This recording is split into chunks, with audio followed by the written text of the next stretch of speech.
안 켰나 내가? 안 켰구나. 자, 여러분들 나중에 이제 다시 한번 녹화된 거 보라고 이렇게 영상을 찍고 유튜브에다가 올리니까 유튜브에 보시면 기름교회 윤태영 목사 치면 여러분 매일 새벽 예배 교회 못 나오시는 분들도 거기 보면 제가 다 녹화를 해놨어요. 요즘에 다 녹화를 해놔요. 그래서 얼마든지 여러분들이 유튜브에서 보실 수가 있습니다. 자, 거짓된 종말론에 빠져서 잘못된 그 교리에 빠져가지고 한 인생이 잘못되고 한 가정이 파탄나고 이런 경우가 많이 있어요. 그래서 아까 방금 말씀드린 것처럼 딱 보면 666 이 도장 찍힌 게 보인다는 거야. 그래서 아이고 당신 이마에 보니까 666이 찍혀 있네. 쯧쯧쯧. 천국 못 가겠네. 그러면 그럼 어떻게 해야 돼요? 그러면 헌금 갖고 와. 얼마씩 갖고 와. 그럼 내가 기도해 줄게. 내가 기도해 주면 666이 없어져. 자, 이런 식으로 이 사기꾼들이 사기를 쳐요. 또 여러분 이단 가운데 신천지 아시죠? 이 신천지가 이 잘못된 구원론과 종말론을 가지고 사람들을 속이거든요. 14만 4천의 무리에 들어와야 구원받고 천국에 들어갈 수 있다. 그래서 14만 4천 명 안으로 들어와야 된다. 그래가지고 14만 4천 명을 이제 모집을 했는데 지금은 이 신천지가 30만 명이 된대. 그럼 나머지는 어떻게 되는지 모르겠어. 여러분들 지금 신천지 가봐야 여러분들은 구원받지도 못해. 자, 그런데 여러분 이렇게 잘못된 교리를 가지고 종말론에 대해서 성도들을 미혹하고 현혹해서 잘못된 길로 빠지게 만드는 사람들이 많이 있다는 거예요. 또 박명호라는 교주가 있는데 이 교주는 돌나라를 만들었어. 무슨 나라? 돌나라. 이따가 이제 돌의 나라가 나올 건데 돌나라를 만들어가지고 종말이 오니까 종말이 오면 전쟁이 일어난다. 북한이 공격을 할 것이다. 세계 전쟁이 일어날 것이다. 그러면 피할 곳이 없을 거 아니냐. 피난처를 만들 것이다. 그래가지고 전국에 한 대여섯 곳에 피난처를 만들었어요. 실제로 1990년대부터 그래서 깊은 산골에다가 마을을 지어놓고 마을을 만들어가지고 큰 뭐 기숙사처럼 그런 시설들을 만들어 놓고 거기에 오는 사람들은 전쟁을 피하고 환란 때에 그 환란을 피할 수 있다. 이곳으로 와라. 근데 조건이 뭐냐면 집을 다 팔아야 돼. 재산 다 팔아가지고 거기다가 내야 돼. 그런데 수천 명이 거기에 빠져가지고 거기에 들어갔어요. 근데 이곳이 TV에도 얼마 전에 방영이 됐어요. 방송이 됐어. 박명호 교주. 인터넷 치면 나오는데 돌나라라고. 이 사람들이 지금은 그 교주가 신도들이랑 여신도들이랑 성관계도 해요. 자기가 하나님이고 하나님의 씨를 퍼뜨려야 된다고 하면서 그러면서 그런데 거기에 이렇게 택함을 받는 걸 영광으로 생각하는 거야. 여러분 이 말도 안 되는 이런 일들을 사람들이 거기에 빠져가지고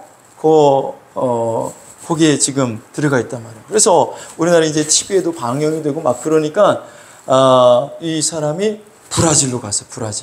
브라질에 가가지고 여의도 면적의 40배 되는 그 땅을 사가지고 거기다가 농장을 만들어 놓고 거기가 또 피난처다 해가지고 사람들을 거기로 다 데리고 가가지고 거기서 일을 시키고 그 안에서만 생활하도록 바깥 출입을 못하도록 만들고 이런 TV도 못 보게 하고 오직 보는 거는 이 교주가 설교만 볼 수 있게. 학생들도 거기 태어난 아이들도 교육을 받는데 어떤 교육을 받느냐? 학교를 만들었는데 그 학교에서는 뭐를 가르치냐면 이 교주가 만든 설교집 그걸 가지고 공부시키고 그걸로 시험을 보게 하고 그리고 수학도 뭐만 가르치냐면 덧셈, 뺄셈, 곱셈, 나눗셈만 가르친다. 그 이상 안 가르쳐요. 다른 건 뭐 배워봐야 소용없다. 주님이 오실 텐데, 곧 멸망이 당할 텐데, 그런 거 배워봐야 무슨 소용이 있냐?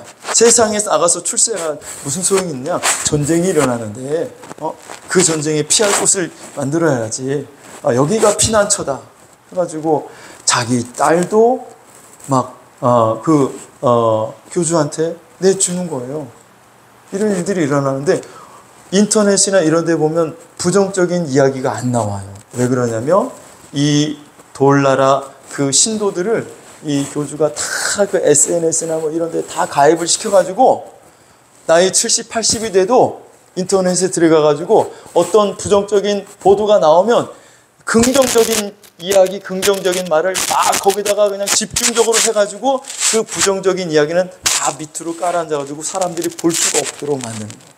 그러니까 거기서 만드는 제품 같은 것도 막 팔아요, 인터넷에서. 네, 사람들이 모르고 뭐 살 수도 있고 하는데, 자, 그래서 가정이 망가지고 인생이 망가지고 사람들을 두려움과 공포와 불안을 조종해가지고 있는 것들을 빼앗아가고, 이것이 바로 뭐냐면 다 잘못된 이 종말론에 대해서 그런 거짓 가르침에 속아서 성도들이 그런 일들을 당한다는 거죠. 자, 오늘부터 그래서 제가 여러분들을 너무 사랑해가지고 그런 잘못된 종말론에 빠져가지고 집 팔고 재산 팔고 다 팔아가지고 여러분 결국 다 뺏기고 나중에 하나님 나라도 못 들어가는 그런 불쌍한 사람이 한 사람도 나오지 않도록 하기 위해서 제가 이 시간부터 종말론을 자세하게 세밀하게 가르쳐 드릴 테니까 여러분 잘 듣고 잘못된 종말론에 빠지지 않기를 주님의 이름으로 축원합니다. 할렐루야. 그래서 이제부터 다니엘서를 다시 시작을 하는데, 예전에 들으신 분들도 계실 텐데 다시 한번 기억을 하시면서 여러분들이 종말론을 잘 정돈하시기를 주님의 이름으로 축원합니다. 주님이 가까우실 때가 됐거든요. 자, 다니엘서를 왜 보느냐? 종말론 그러면 요한계시록만 여러분들이 생각해요. 성도들이 요한계시록 그런데 요한계시록은 사실 10% 20%밖에 안 돼요. 종말론을 알려면 다니엘서를 알아야 돼. 다니엘서를 모르고 요한계시록을 해석하다가 잘못된 교리, 잘못된 해석을 할 수가 있어요. 그래서 다니엘서를 반드시 우리가 공부하고 넘어가야 되는데, 예수님도 종말에 대해서 말씀하시면서 다니엘이 한 이야기, 다니엘이 뭐라고 말했는지를 기억하라고 말씀하십니다. 여러분 마태복음 24장 한번 보시면, 마태복음 24장 3절을 보시면 같이 읽어볼까요? 시작.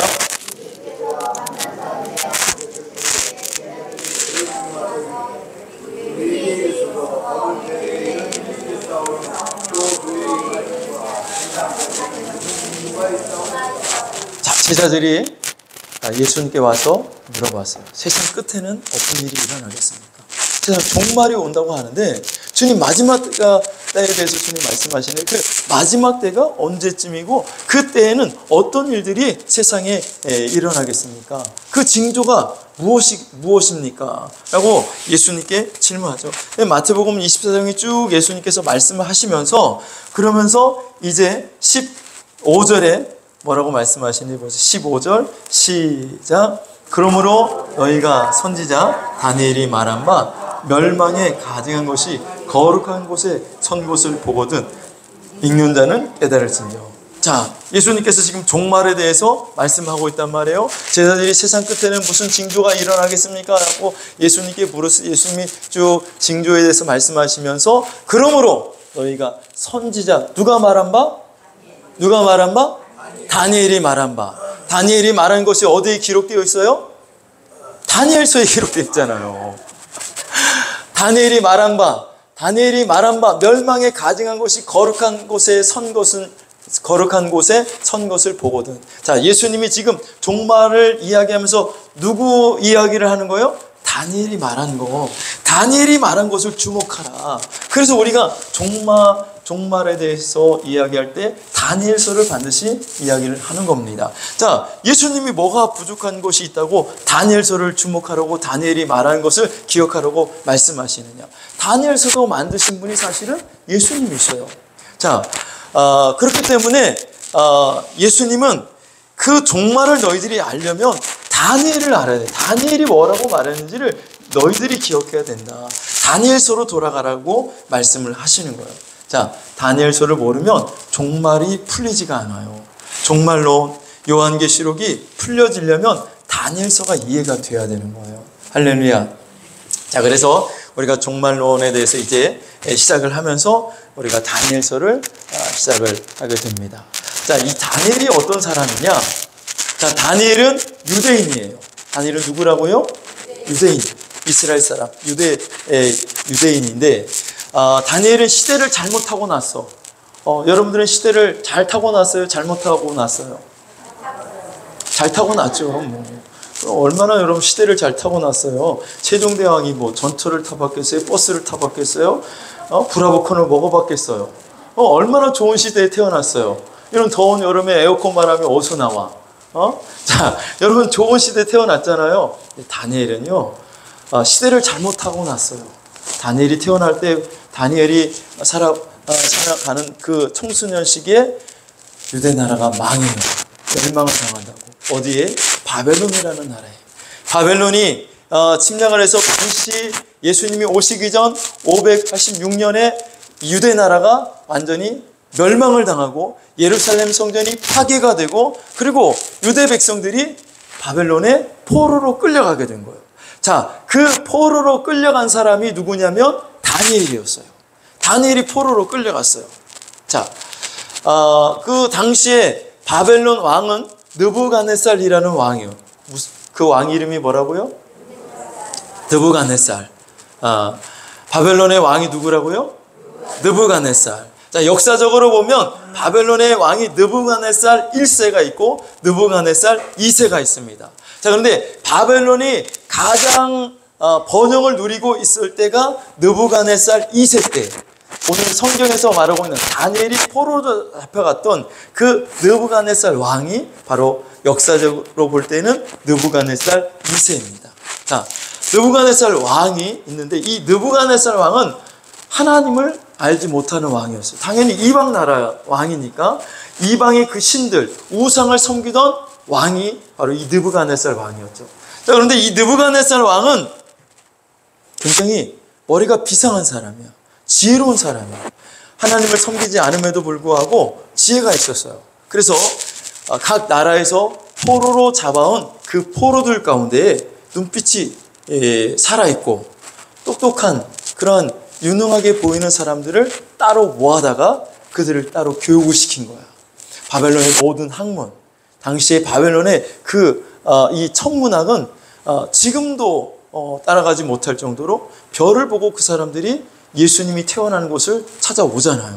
자, 그 정도로 천문학이 발달했던 그러한 나라였습니다. 그런 학문을 가르치고 그리고 왕이 주는 집에서 왕이 주는 음식을 먹어가면서 느부갓네살 왕이 포로로 잡혀온 이 똑똑한 젊은이들을 가르친 거예요. 왜 가르쳤냐면 이 바벨론이 나중에 다른 나라가 침략하거나 바벨론 나라가 위기를 맞았을 때 이 지혜로운 사람들, 이 공부한 이 사람들로부터 도움을 받기 위해서 느부갓네살 왕이 이 사람들을 자기가 먹는 음식을 나누어주고 그리고 좋은 집에 살면서 그들을 가르치도록 한 겁니다. 그러던 어느 날 느부갓네살 왕이 꿈을 꾼 거예요. 뭐를 꿨다고요? 꿈을 꿨어. 그 꿈을 꾸었는데 너무 신기한 꿈이야. 꿈속에 한 신상이 나타난 거예요. 큰 신상이 나타났는데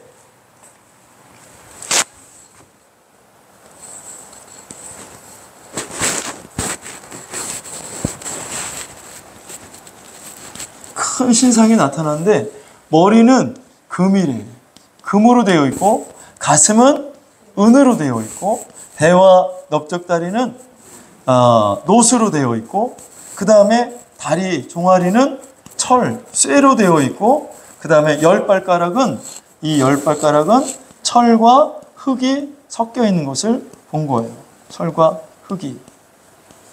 자, 이 신상을 봤는데 너무 크고 두렵고 떨리는 마음으로 이 꿈에 신상이 나타나는 것을 보았는데 거기에 한 돌이 사람의 손에 닿지 않은 한 돌이 나타나가지고 이 돌이 이 신상에 10발가락을 치니까 이 신상이 다 머리부터 다 무너져가지고 없어지고 가루가 돼서 없어지고 이 돌이 점점 커져가지고 태산을 이루어가지고 온 세상이 돌의 나라가 되는 이 꿈을 느부갓네살 왕이 꾼 거예요. 자, 그런데 도저히 이 꿈이 무슨 내용인지 자신의 힘으로는 해석할 수가 없는 거야. 그래서 잘 됐다. 드디어 내가 이놈들을 써먹을 때가 왔다. 해가지고 교육을 시키고 자기 집을 주고 그리고 음식을 주고 가르쳤던 그 모든 사람, 박수와 술객과 점쟁이들, 지혜 있는 사람들, 이런 사람들을 다 불러 모아라 해가지고 다 그 사람들을 불러 모았어요. 그러고 나서 느부갓네살 왕이 말하는 거예요. 내가 어젯밤 꿈을 꾸었다. 그 꿈을 이제 너희들이 해몽을 해라. 해석을 해라. 그랬더니 그 지혜자들이 왕이시여, 우리가 왕의 꿈을 해석해 드리겠습니다. 왕이시여, 어젯밤 어떤 꿈을 꾸었는지 저희들에게 알려주십시오. 그랬더니 느부갓네살 왕이 야, 다 필요 없어. 내가 꾼 꿈을 너희들이 먼저 이야기를 하고 그 다음에 그 꿈에 대해서 해석을 해라. 그렇지 않으면 내가 먼저 꿈에 대해서 이야기하면 너희들이 이러쿵 저러쿵 그것은 이런 내용입니다라고 너희들이 거짓말을 쳐도 내가 그것이 거짓인지 진짜인지 알지를 못할 거 아니냐. 그러니까 너희들이 먼저 내가 꾼 꿈을 이야기하고 그 다음에 그 꾼 꿈에 대해서 이야기를 하라. 해석을 하라. 그랬더니 모든 지혜자들이 왕이시여, 왕이 지금까지 이렇게 무례한 것을 시킨 왕이 없습니다. 그렇잖아요, 여러분. 꿈을 해몽을 하려면 자기가 꾼 꿈에 대해서 얘기를 먼저 해줘야지. 그래야지 그 꿈을 해몽을 해줄 텐데, 꿈을 이야기하지도 않고 그 꿈을 이야기하라니, 그 자기가 본 꿈을 어떻게 아냐고. 여러분 알 수 있겠어요? 당연히 모르지. 그랬더니 왕이시오, 왕이시오. 왕이 꾼 꿈을 먼저 말씀하세요. 그럼 우리가 해석을 해몽을 해드리겠습니다. 그랬더니 느부갓네살 왕이 화가 나가지고 군대 장관 어디 있냐, 군대 장관. 아리오 불러와. 당장에 이놈들을 다 죽여라. 이것들이 나를 속이고 거짓말을 하려고 한다. 내가 지금까지 좋은 집을 주고 먹을 것을, 좋은 것을 주었는데 아무 소용이 없다. 이들을 다 죽여라. 그랬어요. 다 죽이라는 거야. 그래가지고 아리오 왕이 이제 그 지혜자들, 박수와 술객들, 점쟁이들, 지혜자들을 다 모아가지고 이제 그들을 붙잡아다가 이제 처형을 시키려고 하는데 한 마리 해보니까 몇 마리가 부족하네. 이 몇 마리가 어디 갔지? 그랬더니 다니엘의 세 친구가 안 보이는 거야. 야, 다니엘 세 친구 사드락, 메삭, 아벳느고 어디 갔어? 그랬더니 걔네들은요 맨날 틈만 나면 시부렁 자기들끼리 알아듣지도 못하는 말로 뭘 하고 있습니다. 방언으로 기도하고 있는 거야. 자, 당장에 그놈들을 데리고 와라, 잡아와라. 그놈들도 죽어야 되니까. 그래서 다니엘을 잡았어요. 너희들은 이제 죽어야 된다. 다니엘이 왜 그러십니까? 왕이 꾼 꿈을 해몽을 해줘야 되는데 그 꿈을 해석을 못하기 때문에 너희들은 이제 다 왕이 죽이라고 명령했다. 죽어야 된다. 그랬더니 다니엘이 왕이 왜 이렇게 급하십니까? 나를 왕한테 데리고 가십시오. 내가 왕에게 그 꿈을 해석해 드리겠습니다. 다니엘은 그때까지 왕이 무슨 꿈 꿨는지도 몰라. 그냥 믿음으로 이야기하는 거예요. 믿음으로 선포하는 거예요. 여러분들 그냥 믿음으로 선포하세요. 할렐루야. 자, 아직 그 왕이 꾼 꿈이 무엇인지도 모르지만 다니엘은 자기가 그 꿈을 해몽을 해주겠다는 거예요. 그래서 왕 앞에 갔어요. 왕이 야, 다니엘 네가 내 꿈을 해석해 줄 수 있느냐? 해석해 드리겠습니다. 아니, 해석뿐만이 아니라 내가 무슨 꿈을 꾸었는지도 이야기해야 돼. 제가 그것도 알려드리겠습니다. 단 시간을 주십시오. 하루만 여유를 주십시오. 그러면 제가 왕이 꾼 꿈을 해석해 드리겠습니다. 그래? 하루 정도에 기다릴 수 있지. 그래서 다니엘을 풀어주면서 내일 내 꿈을 해석을 해가지고 와라. 그래서 다니엘이 이제 집으로 돌아갑니다. 집으로 돌아가서 자기 세 친구들을 불러가지고, 야, 우리 다 죽게 됐어. 왕이 꾼 꿈을 해석을 못 해주면 우리 다 죽는 거야. 오늘 하나님 앞에 우리가 기도하자. 그래가지고 다니엘과 세 친구가 하나님 앞에서 합심해서 기도한 거예요. 느부갓네살 왕이 꾼 꿈이 무슨 꿈인지 알려주시고 그 꿈을 해석할 수 있도록 지혜를 달라고 하나님께 막 방언으로 랄랄라 뚜뚜뚜 찌찌찌 하면서 기도를 하다가 1시가 넘고 2시가 넘어서 깜빡 다니엘이 잠이 들었는데 하나님이 환상을 보여주신 거예요. 느부갓네살 왕이 본 그 똑같은 환상을 다니엘에게도 보여주신 거예요. 그리고 다니엘에게 보여준 것뿐만 아니라 이 꿈이 무엇을 의미하는지 그 내용까지도 해석까지도 하나님이 쫙 알려주신 거예요. 할렐루야. 여러분들도 무슨 문제가 있거든 하나님께 기도하십시오. 특별히 합심해서 기도하세요. 기도의 동역자들을 만들어서 이런 어려움이 있는데 이런 고민이 있는데 함께 기도해줘 해서 여러분 합심해서 기도할 때 놀라운 역사가 응답의 역사가 기적이 일어날 줄도 믿습니다. 할렐루야. 자, 그래서 다니엘이 이제 느부갓네살 왕한테 갑니다. 다니엘, 내 꿈을 해석할 수 있느냐? 물론입니다. 아니, 먼저 내 꿈에 대해서 이야기할 수 있느냐? 물론입니다. 그래? 한번 해봐라.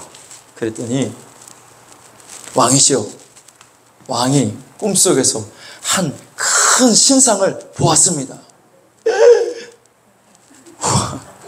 느부갓네살 왕이 놀라죠. 놀라지, 당연히 놀라지. 사람이 어떻게 알 수가 있습니까? 야, 그거 어떻게 알았냐? 왕이시여, 이건 내가 안 것은 내 힘으로 된 것이 아닙니다. 내 힘으로 된 것이 아니라 내가 믿고 섬기는 나의 하나님이 알려주신 것입니다. 하나님이 알려주셔야 알 수 있지. 이걸 인간의 힘으로 사람의 힘으로 어떻게 알 수 있겠습니까? 왕이시여, 왕도 내가 믿는 하나님을 믿어보세요. 할렐루야. 여러분들도 좋은 일이 있거들라 전도의 기회로 삼으시기를 바랍니다. 할렐루야. 내가 잘나가지고 내가 똑똑해서 내가 열심히 해서 이렇게 좋은 일이 일어났어, 이게 아니라 하나님이 나를 도와주셨어요. 하나님이 나에게 복을 주셨어요. 그래서 내가 이렇게 잘 되는 거예요. 먼저 하나님께 영광을 돌리고 하나님을 높이시기를 주님의 이름으로 축원합니다. 다니엘이 하나님을 먼저 찬양하고 하나님께 영광을 돌렸어요. 그래, 다니엘, 그러면 그 꿈에 대해서 한번 얘기를 해봐라. 다니엘이 말합니다. 자, 왕이 꿈에 큰 신상을 보았어요. 근데 그 큰 신상의 머리는 금으로 되어 있었습니다. 맞다, 다니엘아, 어떻게 알았냐? 그리고 가슴은 뭘로 되어 있어요? 은으로 되어 있었습니다. 그래, 그렇지. 그 다음에 배와 넓적다리는 노수로 되어 있었습니다. 뭘로 되어 있다고요? 노수로. 두 다리 종아리는 철로 되어 있었고, 그리고 10발가락은 철과 흙이 섞여 있는 이 큰 신상을 보았습니다. 다니엘, 맞아. 야, 대단하다. 야, 어떻게 알았냐? 자, 그런데 그것이 의미하는 게 뭐냐? 왕이시여, 왕은 지혜로운 왕입니다.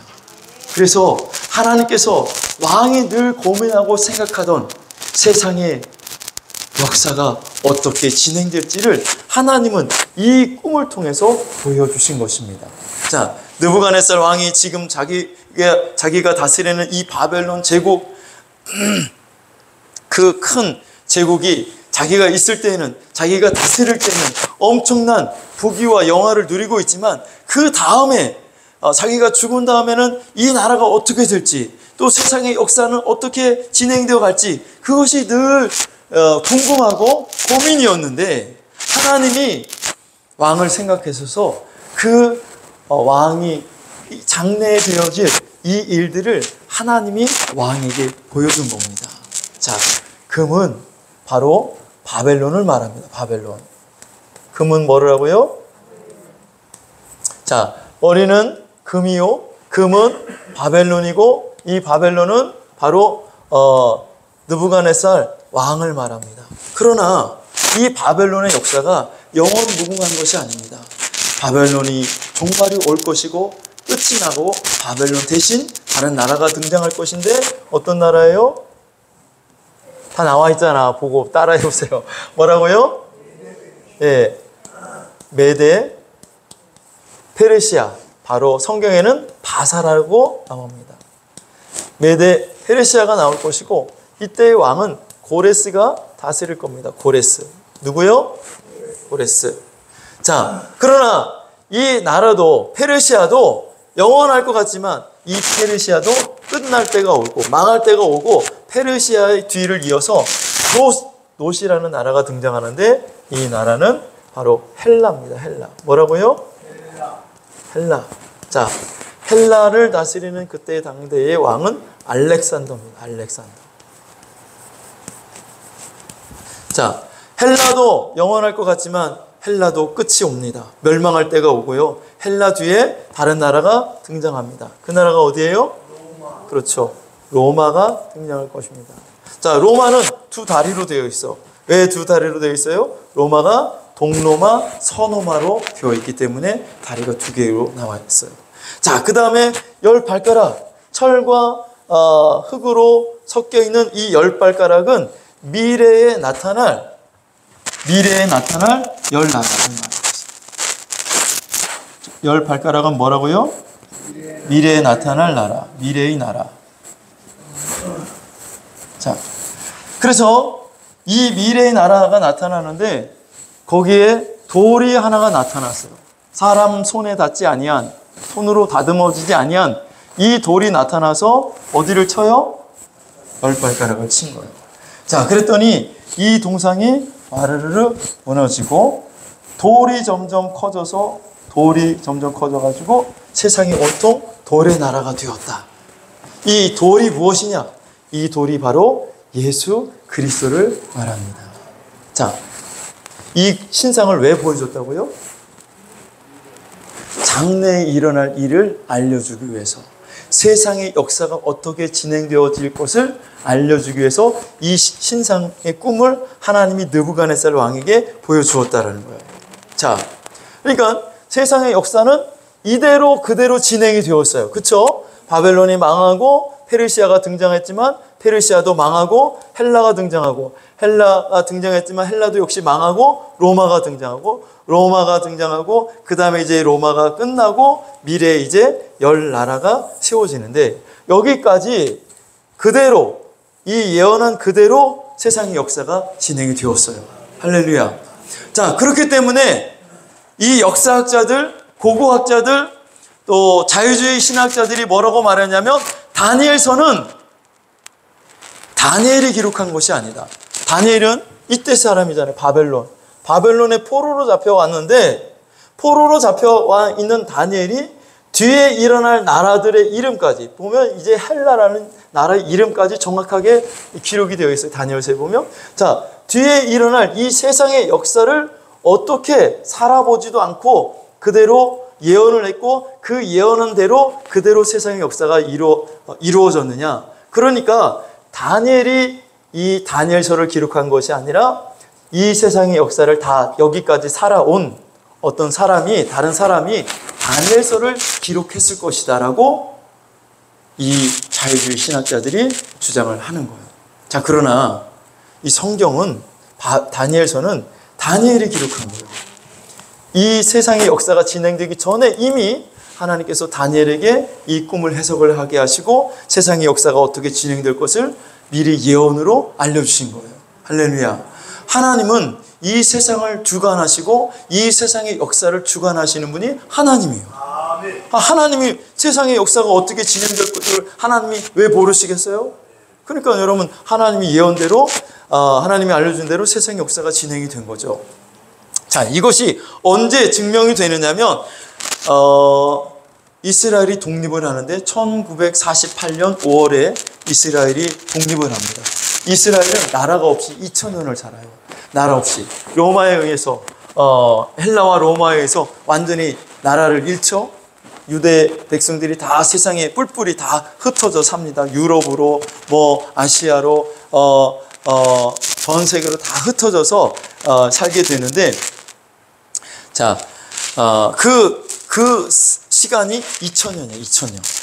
2000년 동안 나라 없이 살게 되고, 2000년 만에 1948년 영국의 와이즈만 박사에 의해서, 그 와이즈만 박사가 유대인인데 이 와이즈만 박사가 영국과 다른 나라들을 설득해서 그 세계 2차 대전이 끝나고 나서 이스라엘을 독립시키자.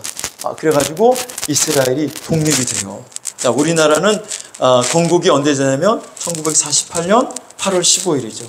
1945년 8월 15일은 광복절이고, 1948년 8월 15일은 건국절이고, 나라가 건국이 된 거예요. 대한민국으로. 자, 근데 우리나라가 건국되기 전에 몇 달 전에 이스라엘이 먼저 건국이 됩니다. 그리고 전 세계에 뿔뿔이 흩어졌던 그 유대인들이 지금 이스라엘 땅에 모여 들어와서 거기서 이제 이스라엘을 다시 세우고 거기 유대인들이 살게 됩니다. 자, 이제 그 유대 땅에서, 이스라엘 땅에서 유대인들이 정착해서 사는데, 어느 날 한 목동이 양을 치다가 동굴을 하나 발견해요. 동굴을 발견했는데 이 동굴이 컴컴한 게 굉장히 깊어 보여요. 그래서 이 동굴이 얼마나 깊은가 해가지고 돌멩이 하나를 집어서 던졌어요. 돌멩이가 떼굴떼굴 굴러가다가 갑자기 쨍그랑하고 깨지는 소리가 난 거예요. 그래서 이게 무슨 소리지? 여기 뭐가 있나 보다. 그래가지고 이 목동이 그 안에 깊은 곳에 들어가 봤더니 항아리가 깨져 있는데 그 항아리에 문서가 들어있는 거예요. 문서가. 자, 당시에 이 문서는 예전에는 종이가, 지금 같은 종이가 없으니까 어디에다가 종이를 쓰는, 옛날에는 파피루스라고 해가지고 갈대를 그 엮고 그것을 붙여가지고 쓰기도 했고, 그 이후에는 이제 그거는 시간이 지나면 금방 말라서 없어지니까 쓰지 못하니까 양이나 짐승의 가죽을 벗겨서 거기다가 성경을 기록을 한 거예요. 자, 그것이 발견이 된 거예요. 그래서 이것을 우리가 이제 사해사본이다, 쿰람사본이다, 이렇게 이야기를 하죠. 자, 그런데 그거를 발견하고 이제 여기 하나님의 말씀이 기록되어 있는 문서가 있네 해가지고 불이 나게 달려가서 동네 어른들, 지도자들에게 말을 하니까, 그거 우리가 건드리면 안 돼. 랍비를 모으고 또 신학자들을 모으고 역사학자들, 고고학자들을 다 불러 모아가지고 이거를 연구해야 되지 않겠냐 해가지고 전 세계에 있는 신학자들, 역사학자들, 고고학자들이 다 모여가지고 그 굴 안에 들어가가지고 살살살살 붓으로 먼지를 털어가면서 그 말씀을 보기 시작한 거예요. 자, 그런데 여기에 만약에 다니엘서가 들어있다면, 다니엘서는 바빌론 시대에 다니엘이 기록한 것이 맞고, 만약에 여기에 이 성경에 다니엘서가 빠져 있다면 다니엘서는 역사가 다 끝난 다음에 누군가가 기록을 한 책일 것이다.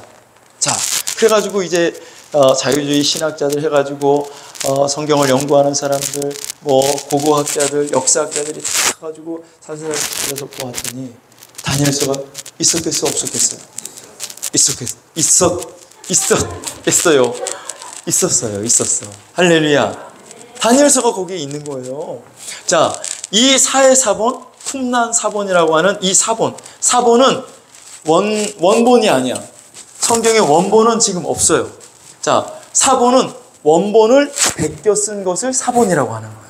자, 그런데 이 베껴 쓴 사본이, 그 발견된 그 사해사본은 예수님이 오시기 전 200여 년 전에 기록이 되었다라는 거예요. 예수님이 오시기 전 200여 년 전에 기록이 되었어요. 자, 그러니까 그 원본은 그 더 전에 기록이 되어 있겠죠. 그러니까 바벨론 시대에 있었던 다니엘이 기록한 이 성경은 이 역사가 다 끝나고 기록된 것이 아니라 실제 이 바벨론 시대에 아직 뒤에 이 나라가 세워지기 전에 기록된 책이라는 것이 확실히 증명이 된 거예요. 할렐루야. 자,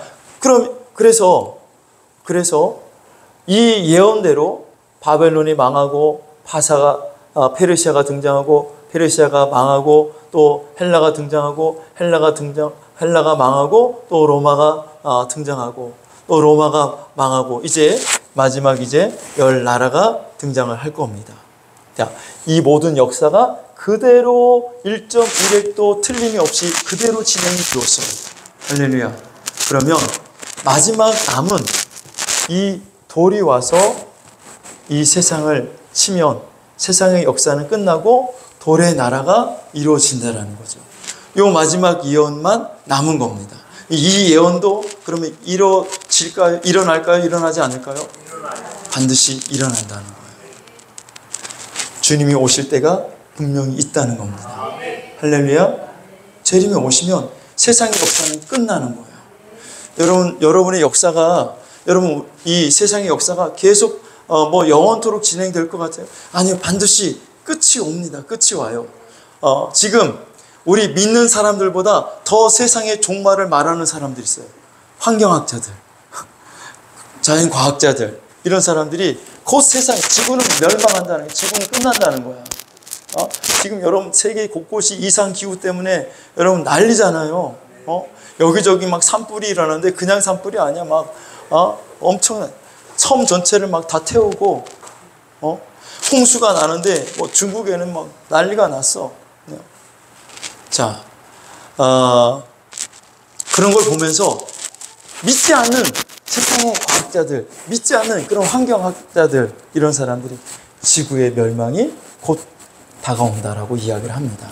근데 성경은 벌써부터 오래전에 지구의 끝을 말하고 있어요. 세상 끝, 세상 종말을 말하고 있다는 거예요. 할렐루야. 자, 오늘 우리 종말론 첫 번째 시간으로 이제 느부갓네살 왕이 꾼 이 꿈을 통해서 세상의 끝을 어떻게 말씀하고 있는지를 여러분들에게 일단 개괄적으로 설명을 해드리는데, 이렇게 세상의 역사가 진행되고 말씀하신 대로, 예언하신 대로 그대로 1.1획도 틀림이 없이 그대로 역사가 진행되었다면 마지막 이 돌이 와서 세상을 끝내는 그때가 반드시 온다라는 겁니다. 주님의 재림이 있다라는 거예요. 믿습니까? 자, 그러면 우리는 그날을 준비해야 되는 거예요. 주님이 다시 이 땅에 오실 그때를 준비하고 살아야 된다는 거죠. 할렐루야. 그러니까 예수님을 개떡같이 믿으면 안 된다는 거예요. 뭐같이 믿어요? 찰떡같이 믿어요? 개떡같이 믿어? 예수님을 믿고 신앙생활하는데 지 마음대로, 자기 생각대로, 자기 주장대로 예수님을 믿고 신앙생활을 한다고요. 우리가 신앙생활의 기준은 하나님의 말씀이야.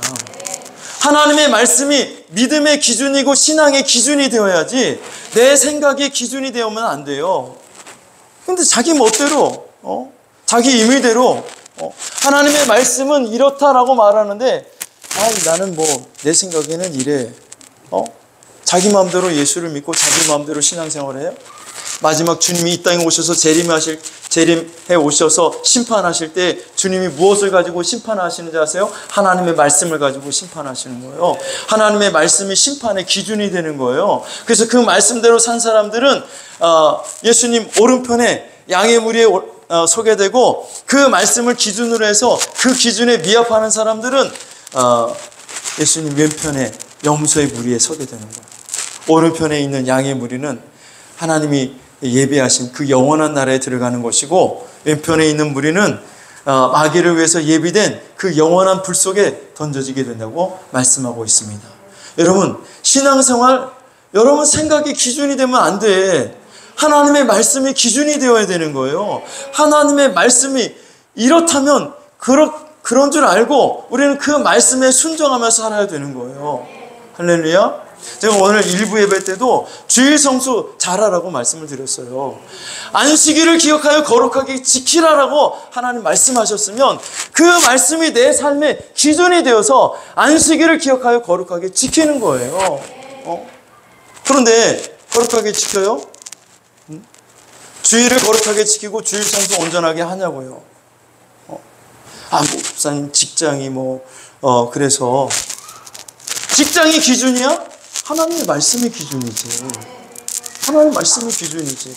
아, 목사님 주일날 식당 문 안 열으면 손해가 막 심한데? 그것이 기준이야? 하나님 말씀의 기준이지. 손해가 나도 좋은 직장이 아니더라도 주의를 거룩하게 지킬 수 있는 직장을 선택하고 식당을 열어서 손해가 보더라도 주일날 문 닫는 게 여러분 하나님의 말씀의 기준대로 사는 거예요. 자꾸 여러분들 말씀을 타협하지 마. 세상의 기준과 세상의 가치관으로 타협시키지 말라고요. 여러분 신앙을 마지막 주님이 오셔서 세상을 심판하실 때 하나님의 말씀이 기준이에요. 너 하나님 말씀대로 살았어? 너 하나님의 말씀에 순종하면서 살았어? 그래, 그러면 오른표. 너 말씀대로 살았어? 불순종하면서 살았어.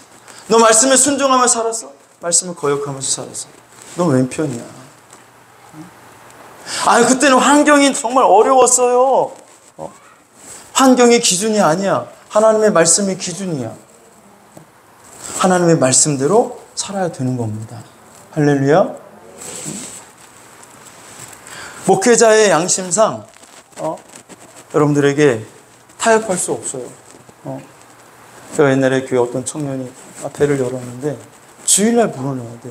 늘 마음에 꺼리키는데 얘기를 못했어요. 주일날 열고 월요일날은 쉬고. 성경이 그렇게 돼 있어? 주일은 사람들 많이 오니까 문 열고 사람이 안 오는 월요일날 쉬어. 하나님 그렇게 말씀하시냐고. 우리는 근데 그렇게 타협을 해. 주일날은 손님들 많이 오니까 일하고 대신 월요일날 쉬면 되지. 그거 네 생각이지. 네가 기준이야? 신앙생활의 기준이 너야? 아니, 신앙생활의 기준은 하나님의 말씀이야. 하나님의 말씀대로 너가 순종하면 복을 받는 거고 주님이 재림에 오신다니까? 이게 하나님의 말씀이야? 그럼 말씀대로 주님은 재림에 오셔. 그리고 말씀대로 주님은 세상을 심판하셔. 그때 여러분 말씀대로 살지 않고 자기 멋대로 자기 생각대로 그냥 이렇게 신앙생활 해도 구원받고 이렇게 신앙생활 해도 천국 가겠지. 여러분 그게 여러분 생각이지. 말씀이 그렇게 말씀하고 있나요? 하나님이 안식일을 기억하여 거룩하게 지키라고 했으면 안식일을 기억하여 거룩하게 지키는 것이 믿음이 좋은 사람이지. 아멘 안 하시고? 말씀이 기준이 되고 그 말씀대로 살아가는 사람이 신앙이 좋은 거지. 아무리 믿음이 좋고 아무리 신앙생활을 잘한다고 할지라도 말씀이 기준이 안 되면 말씀대로 살지 않는다면 그거 하나님이 인정 안 해줘요. 세상에서 성공하고 세상에서 아무리 돈을 벌고 세상에서 높임을 받아도 네가 말씀대로 살지 않으면 너는 하나님 앞에 실패한 사람이야. 하나님이 인정 안 해줘. 말씀이 기준이야. 말씀이. 뭐가 기준이라고요? 말씀이 기준이라고. 왜 여러분 자꾸 헛소리 합니까? 왜 자꾸 핑계대요? 하나님 앞에 핑계가 없어요. 나중에 심판대 앞에 설 때는 핑계가 없다고요. 핑계할 수가 없다고요. 그때 가서 후회하지 말고 지금 여러분 말씀대로 사십시오. 자꾸 타협하지 말고 자기 생각 임의로 그냥 신앙생활 이렇게 해도 괜찮겠지. 그렇게 살지 마시고 말씀대로 사세요. 주님이 오실 때가 곧 다가와요. 곧 다가온다고. 안 믿는 사람도 지금 멸망할 때가 곧 왔다고 얘기하잖아요. 세상 돌아가는 걸 보세요. 때가 가까이 왔어요. 정말 때가 가까이 왔어요. 준비하세요. 말씀대로 살아. 그까지 돈 100만 원 덜 받으면 어때요? 내가 주워서 지옥 가면 어떻게 할 건데요? 내가 돈 100만 원 덜 벌더라도 내가 하나님의 말씀의 기준대로 살아서 영원한 하나님 나라에 들어가는 게 낫지. 식당문 주일날 문 닫아서 좀 손에서 보면 어때요? 말씀이 기준이 되어야 됩니다. 할렐루야. 정말 말씀이 기준이 돼요. 헛소리 여기서 헛소리 할 필요가 없어. 말씀대로 그대로 하나님 역사를 그대로 이루어 주셨고, 돌이 내려와서 치는데, 여러분 베드로전서 2장 4절을 한번 보세요. 이 돌이 예수 그리스도라는 거예요. 베드로전서 2장 4절 시작.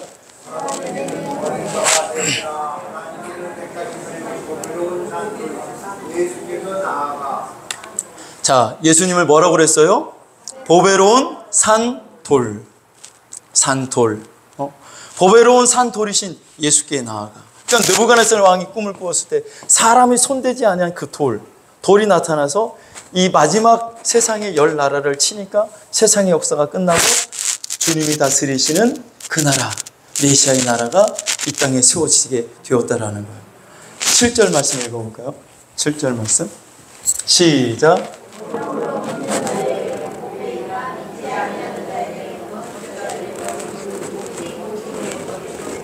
네. 자, 건축자들의 버린 그 돌이 예수 그리스도예요. 그 돌이 모퉁이의 머릿돌이 되고 라고 말씀하고 있습니다.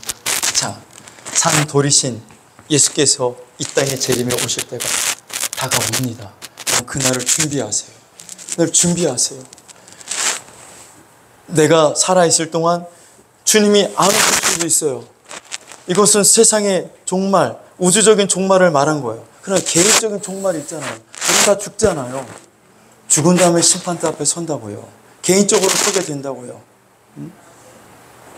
그때 여러분 후회하지 말고 핑계해봤자 소용없어요. 주님 말씀을 여러분 삶의 기준으로 삼으세요. 기준으로 삼고 말씀에 순종하세요. 주일 성수부터 일단 잘 지키세요. 주일 성수를 자꾸 주일 성수를 잘 못해. 주일 성수 기본인데 이 기본부터 지키지 않으면 다른 걸 어떻게 지킬 수 있겠어요? 다른 것도 다 타협하려고 하겠지. 하나님의 말씀을 기준으로 삼고 신앙생활을 하시기를 주의 이름으로 축원합니다. 주님 다시 오신 그날을 준비하며 살아갈 수 있기를 주님의 이름으로 축원합니다. 주님 다시 오시네 곧 오시겠니 생각하고, 여러분 몸이 아픈 사람들 손을 올려 기도하고, 또 문제 있는 사람들 문제를 놓고 가슴에 손을 얹고 기도하실 수 있기를 바랍니다.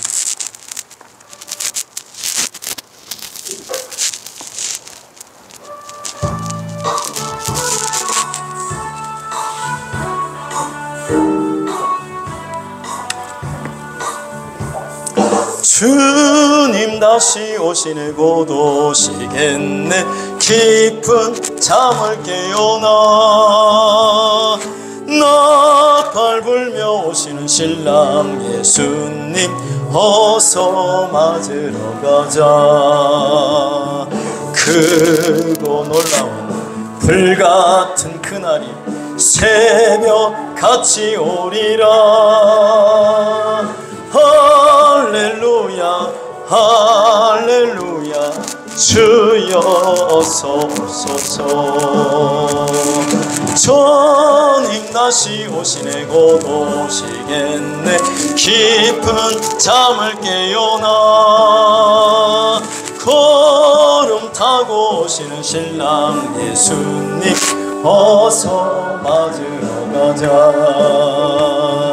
크고 놀라운 불같은 그날이 도적같이 오리라.